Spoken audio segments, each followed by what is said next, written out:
It's not easy to leave and to be gone. So many times I wanted to come up and share with my brother and mom. Real hard coming back. But I tell you, it's great memories. Great memories. What is your early childhood memories? The house at Kohler Avenue, big old stairs going up there before you get Kenmore. Cherry tree. You ever look at some of those pictures? The question is, why has my dad always got his hand on me? It was because one day, I'll never forget this, Greentown Methodist Church. If you look out those windows, if you were in the church, you would see him taking a little boy out of that church by the ear. It was Mike. No, I know it was Ross. But I thank God for that discipline. Mike reminded me, you know how Dad started that landscaping business? With a box spring, rototiller, and a wheelbarrow. I remember the days. It was winter, landscaping. You didn't do a whole lot of yards when it was cold outside. Never forget those days. I probably sold a Christmas tree to some of your grandparents or your mom. A little kid standing out there freezing. Right down here. They'd come up, they'd look at a tree, and you'd sit there, man, I didn't do a whole lot of praying at that time, but I should have, you know. Boy, I hope they pick this tree, but no, you'd have to go out, freezing, shake that tree, get all that snow off, shake it down, turn it around, you untied it. How about this one? Yeah. No, we don't want that one. All right, so you have to tie it back up. Go to the next one. Do that several times. Never forget the time when out there cutting firewood. We'd be out there cutting firewood. Mike and I would be sometime, we'd be in that truck, and gloves were all wet from stacking it, cutting it. Boy, I thank him for all that discipline. He didn't know it, I didn't know it, but he was getting his boys ready for football play. And we developed a few muscles back then. I could brag about it now, you know, because I can hardly lift anything now. But he prepared us for those sports. It was really an awesome time. One reason why I really wanted to get up here yesterday, you know, Sunday being Father's Day, you know, what would we actually put? School bus, a tractor. What would you put? How about the hay? You know, he always working. I put a map. I don't know if you ever rode anywhere with my dad. He always had the map. Always had that map going north, south, east, west. He knew it. And his memory, you know, was so good. I was able to come up, we're able to connect, and all we could reflect back. I'd call, and everything would click in. It was an awesome time. Great memories.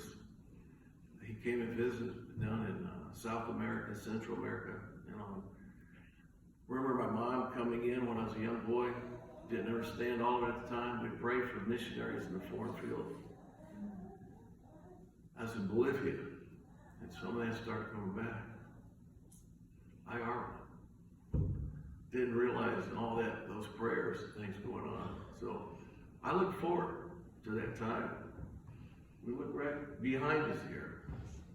Joe Bailey, the view from a hearse. Excellent text.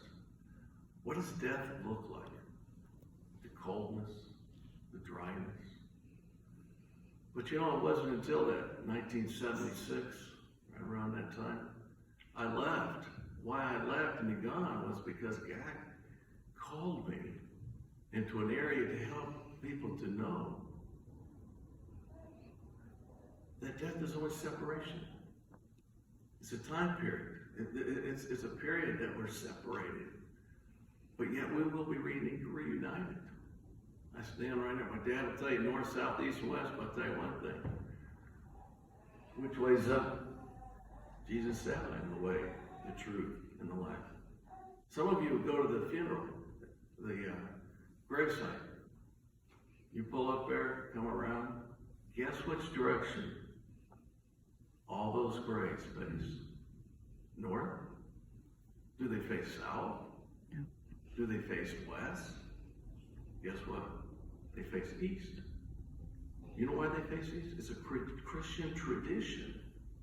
The head of the tomb, the person facing that, when Jesus Christ comes back in that resurrection, they'll be able to face him head on.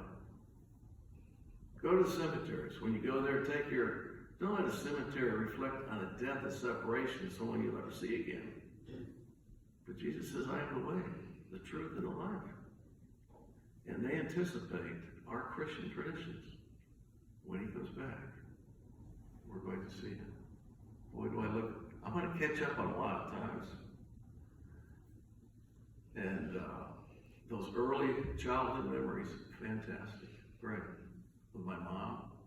That story that Russ shared, that was every time I'd come back to reunite and help my dad to refocus and stuff, Russ come around, we just bring that story up, and he was right in it. He remembered all that stuff.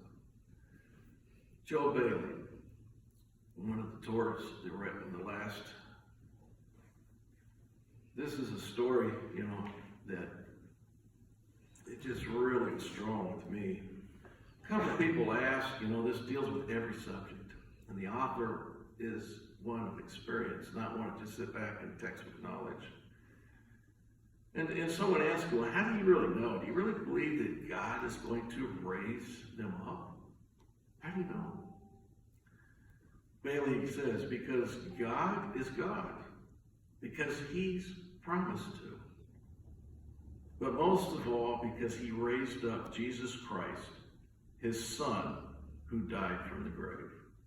That resurrection, those graves facing east, that represents that. But tell me if this doesn't remind you of my dad. What would we have up the mailbox, everything? He was on, the GPS. I pulled that up when I drive up here, and I would look the house, and I just kind of reminisce, think about things, being away, seeing the house. I looked real close one time.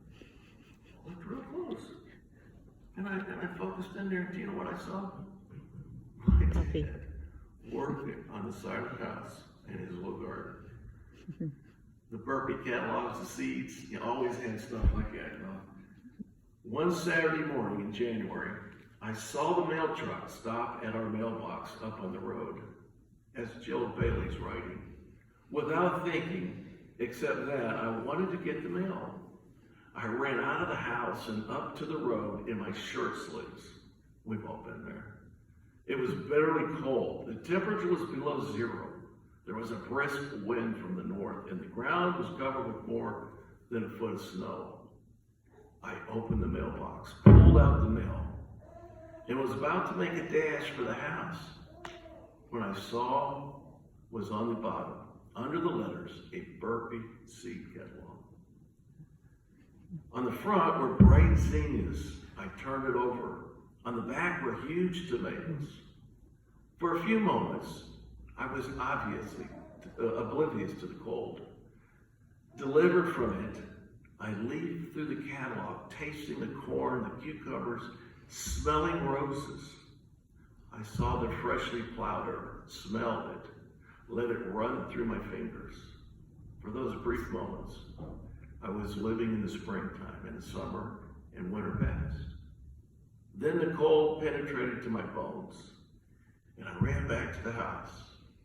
When the door was closed behind me, and I was getting warm again, I thought how my moments at the mailbox were like our experience as a Christians.